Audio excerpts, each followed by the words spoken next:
Assalamualaikum warahmatullahi wabarakatuh. Perkenalkan, nama saya M. Bobi Rinaldo dengan NIM 0805118181823012 dari jurusan Ilmu Kelautan Universitas Sriwijaya. Dalam kesempatan video kali ini, saya akan memberikan tutorial pengolahan data mengenai analisis finansial. Nah, data ini didapat dari kuesioner yang dilakukan di Desa Sungsang pada mata kuliah eksplorasi sumber daya laut. Nah, apa sih itu analisis finansial? Jadi analisis finansial ini merupakan suatu analisis yang membandingkan antara biaya dan manfaat untuk menentukan apakah suatu bisnis akan menguntungkan selama umur bisnis tersebut. Jadi tujuan dari analisis finansial ini agar kita mengetahui apakah usaha perikanan yang dijalankan ini mengalami kerugian ataupun menguntungkan. Baik, langsung saja kita masuk ke pengolahan data Excel. Nah, di sini sebelumnya saya sudah memasukkan data dari kuesioner yang telah saya dapatkan di Sungsang kemarin. Ini merupakan datanya dan sudah saya olah. Di sini saya akan menjelaskan apa saja komponen yang terdapat di dalam Excel ini. Nah, jadi yang pertama itu responden yang saya wawancarai adalah Bapak Bandi dengan usia 58 tahun dan pendidikan terakhirnya yaitu SD. Jadi Bapak Bandi ini merupakan nelayan, salah satu nelayan di Desa Sungsang dengan alat tangkap yang biasa dia gunakan yaitu jaring tangsi. Nah, lalu kemudian untuk jenis tangkapan yang sering didapatkannya yaitu dari jenis ikan sembilang dan juga udang. Lalu ini merupakan jumlah tangkapan kilogram per bulan. Jadi Bapak Bandi ini setelah diwawancarai dibagi menjadi 3 komponen yaitu paceklik, sedang, dan puncak. Jadi Bapak Bandi ini mendapatkan ikan sembilang pada masa puncak itu biasanya mencapai 150 kg. Untuk sedang yaitu 70 kg dan pada saat masa paceklik yaitu 40 kg. Sedangkan untuk udang yaitu pada masa puncak bisa mencapai 100 kg, untuk masa sedang yaitu 50 kg dan untuk masa paceklik itu 30 kg. Nah, ini kemudian harga dari jenis tangkapan yang didapat.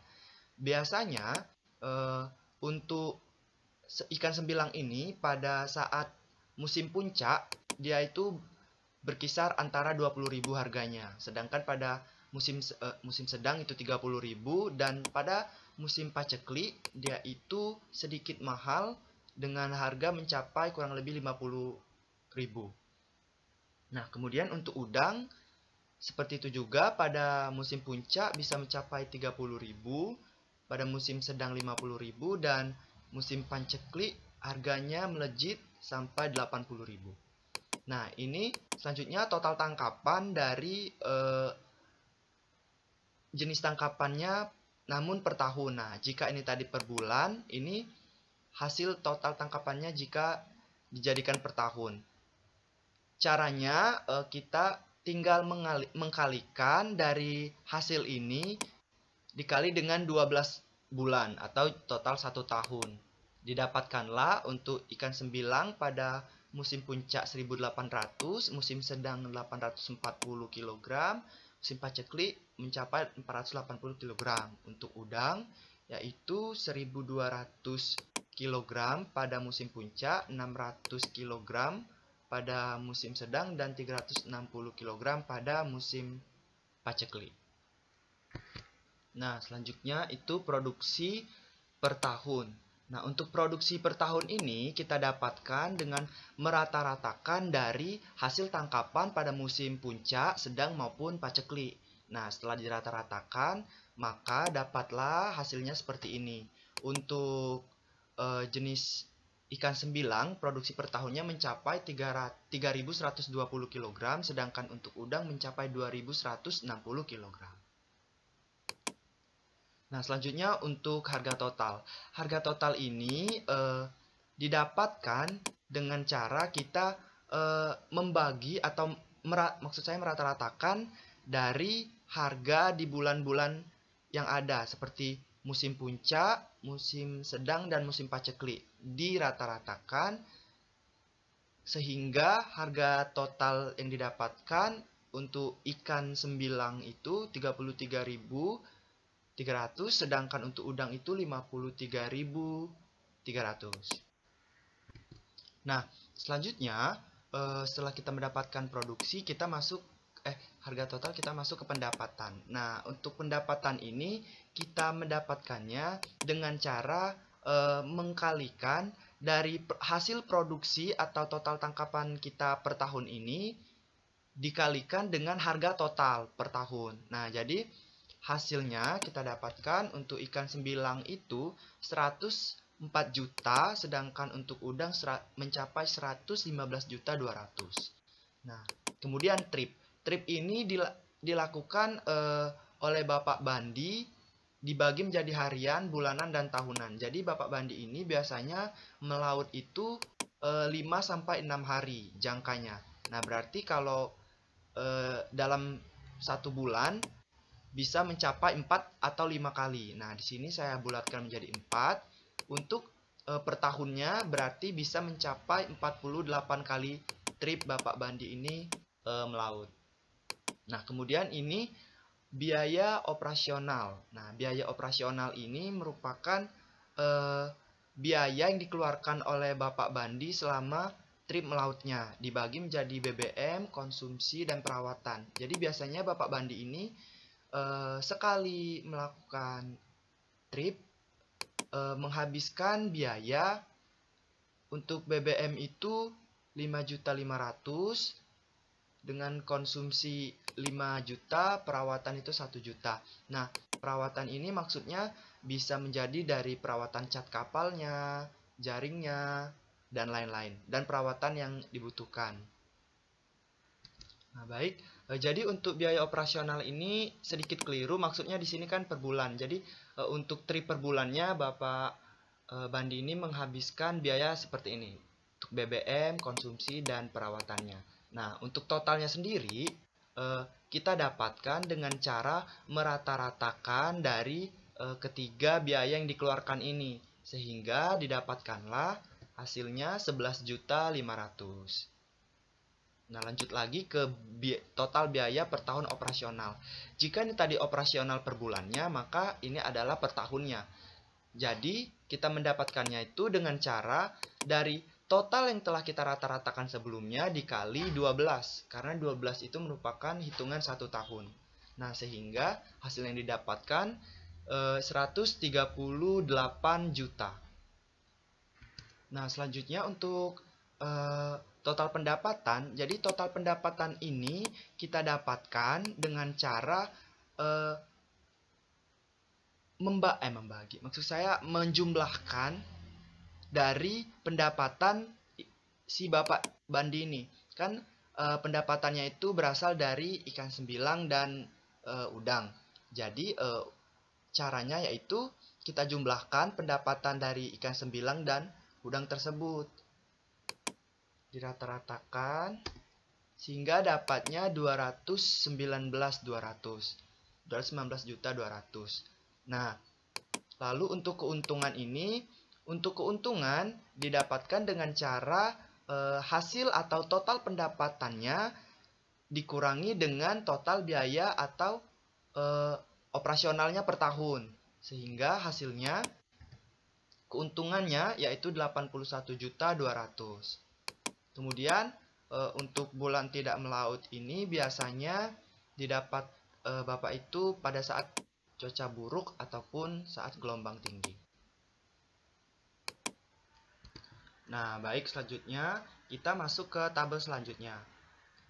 Untuk responden tadi yaitu Bapak Bandi, kemudian produksi per tahun kilogram.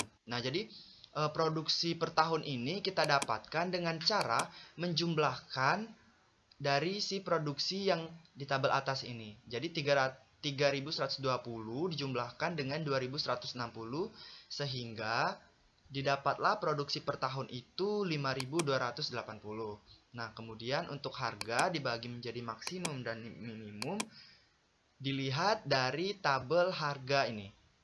Yang di tabel atas Nah, jadi untuk harga minimum kita ambil nilai terkecilnya yaitu di musim puncak 20.000. Sedangkan untuk harga maksimum didapatlah di musim paceklik dengan harga 80.000.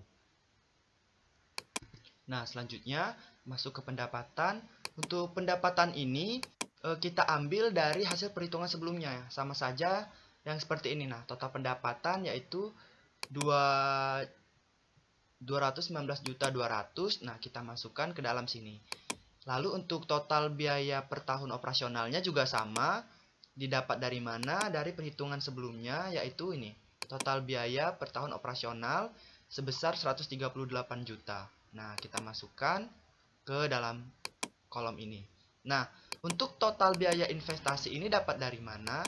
Jadi untuk total biaya investasi ini merupakan modal awal Bapak ini melakukan kegiatan melayannya. Jadi Bapak ini melakukan investasi sebesar 250 juta setelah dilakukan wawancara. 250 juta ini terdiri dari biasanya pembelian kapal, pembelian alat tangkapnya, pembelian mesin-mesinnya, maupun perawatan-perawatan awalnya. Nah, sehingga didapatkan investasi awal Bapak ini melakukan pekerjaannya itu sebesar 250 juta. Nah, untuk total pendapatan ini didapatkan dari dijumlahkan hasil dari pendapatan ini. 104 juta ditambah dengan 1.500 115 juta 200. Nah, sehingga didapatkanlah total pendapatannya sebesar 219 juta 200. Nah, selanjutnya kita masuk ke kolom keuntungan.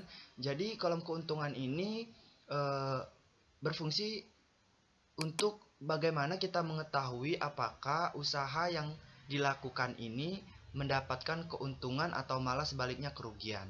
Nah, keuntungan ini memiliki rumus dengan satuan pi yaitu TR dikurang TC. Jadi, apa sih TR itu dan apa sih TC? Nah, TR itu merupakan total revenue atau bisa dibilang total pendapatannya. Sedangkan TC itu total cost atau total biaya operasional yang dikeluarkan. Sehingga kita mengetahui bagaimana keuntungan dari usaha yang dilakukan. Langsung saja caranya itu dengan melakukan TR atau total pendapatan ini dikurang dengan TC atau total biaya operasional. Jadi total pendapatan dikurang total biaya operasional didapatkanlah 81 juta 200. Nah, bisa dikatakan usaha ini mengalami keuntungan. Mengapa? Karena pendapatan lebih besar dibandingkan dengan biaya operasional yang dikeluarkan.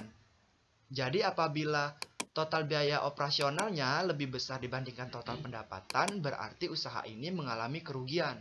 Sedangkan jika nilainya sama, berarti usaha ini dalam kondisi imbang, seperti itu. Nah, selanjutnya kita masuk ke RCR atau Revenue Cost Ratio. Jadi, apa sih Revenue Cost Ratio itu? Jadi, RCR ini merupakan untuk kita mengetahui perbandingan pendapatan kotor atau penerimaan dengan total biaya produksi.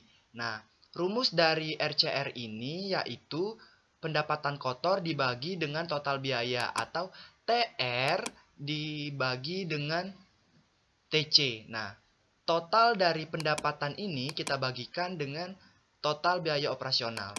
Sehingga didapatkanlah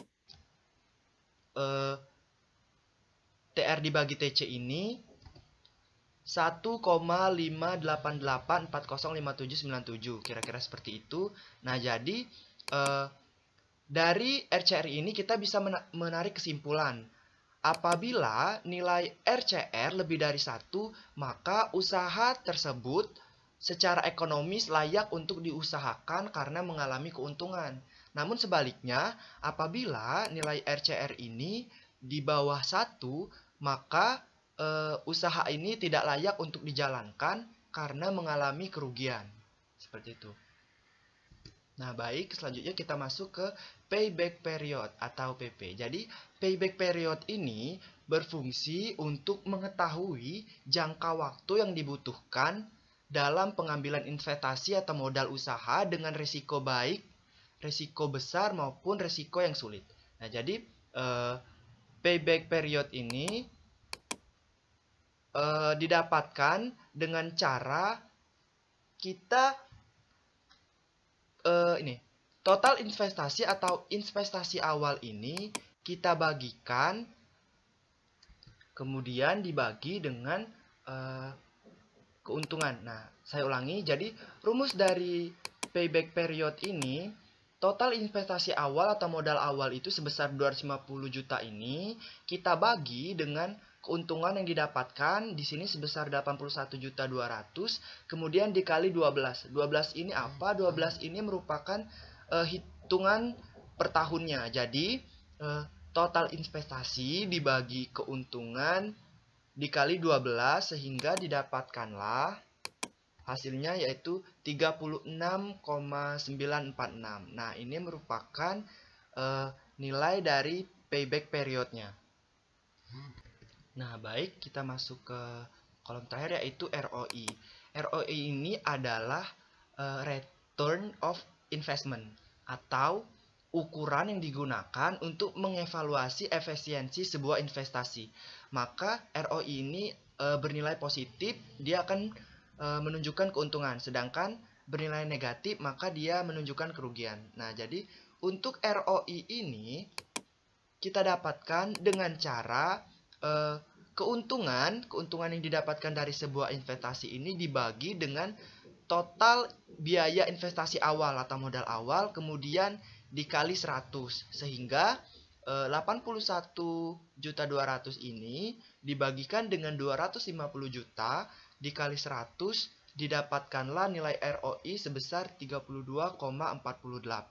Nah, jadi investasi ini memiliki nilai positif, yang berarti investasi yang dilakukan oleh Bapak Bandi ini atau usaha yang dilakukan Bapak Bandi ini mengalami keuntungan karena bernilai positif.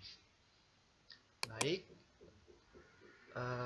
inilah pengolahan data dari analisis finansial menggunakan Microsoft Excel.